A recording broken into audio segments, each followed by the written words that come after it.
मंत्रिमंडल में उनको जगह मिले। मेरी भी व्यक्तिगत इच्छा जरूर है, पहले भी थी कि हमको मौका मिले, क्योंकि हमने भी पार्टी की सेवा की है। राष्ट्रीय लोक मोर्चा के भीतर नेतृत्व और वरिष्ठता को लेकर हल्की राजनीतिक हलचल उस समय तेज हो गई जब पार्टी के विधायक माधव आनंद ने खुले मंच से मंत्री पद की अपनी इच्छा व्यक्त कर दी। हालांकि उन्होंने यह भी स्पष्ट किया कि यह उनकी व्यक्तिगत आकांक्षा है और इससे पार्टी की एकता पर कोई असर नहीं पड़ेगा।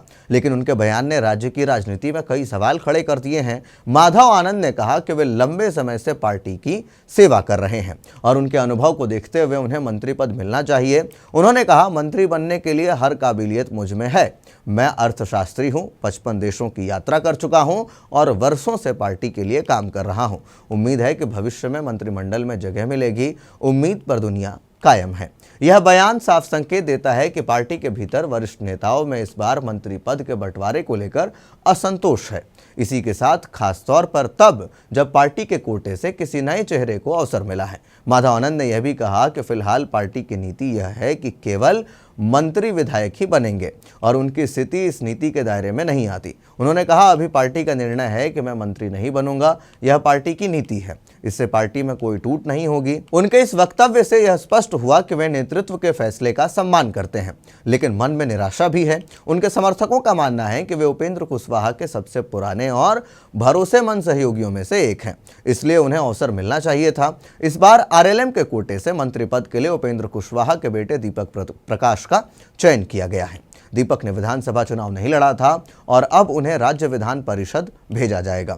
पार्टी और सरकार दोनों ही इस फैसले को रणनीतिक मान रही है, लेकिन इससे वरिष्ठ और पुराने नेताओं में असंतोष की चर्चाएं उठना स्वाभाविक भी है। राजनीतिक पर्यवेक्षक मानते हैं कि छोटे क्षेत्रीय दलों में परिवार आधारित राजनीति आम बात है। ऐसे फैसलों से अंदरूनी मतभेद बढ़ सकते हैं, खासकर तब जब अनुभवी नेताओं को पीछे छोड़ा जाए। माधव आनंद के इस बयान से इस पृष्ठभूमि को देखा जा रहा है कि आरएलएम के 4 विधायकों में माधव आनंद सबसे अनुभवी और उपेंद्र कुशवाहा के सबसे करीबी नेताओं में से माने जाते हैं।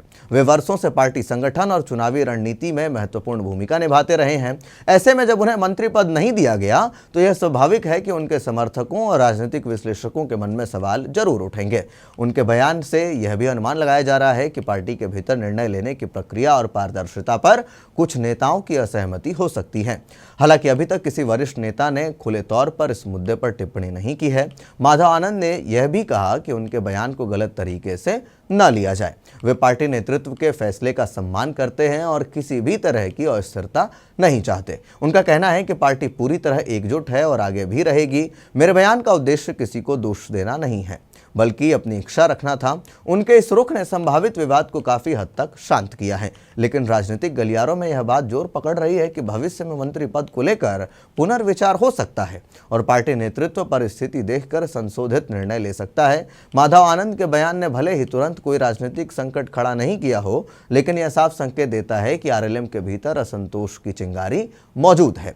परिवारवाद और वरिष्ठता के बीच संतुलन बनाना छोटे दलों के लिए हमेशा चुनौती रहा है और आरएलएम भी इससे अछूता नहीं दिखती।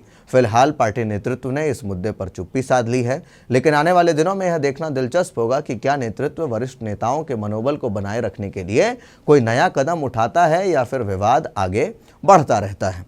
तो ऐसे में अब उपेंद्र कुशवाहा के बेटे दीपक प्रकाश को मंत्री पद की शपथ दिलाए जाने के बाद से असंतोष की बातें सामने आ रही थी और अब तो साफ तौर पर माधव आनंद ने अपनी बात रख दी है, मगर उन्होंने एक दलील ये भी दी कि इससे पार्टी पर कोई असर नहीं पड़ना चाहिए, यह उनकी व्यक्तिगत आकांक्षा है।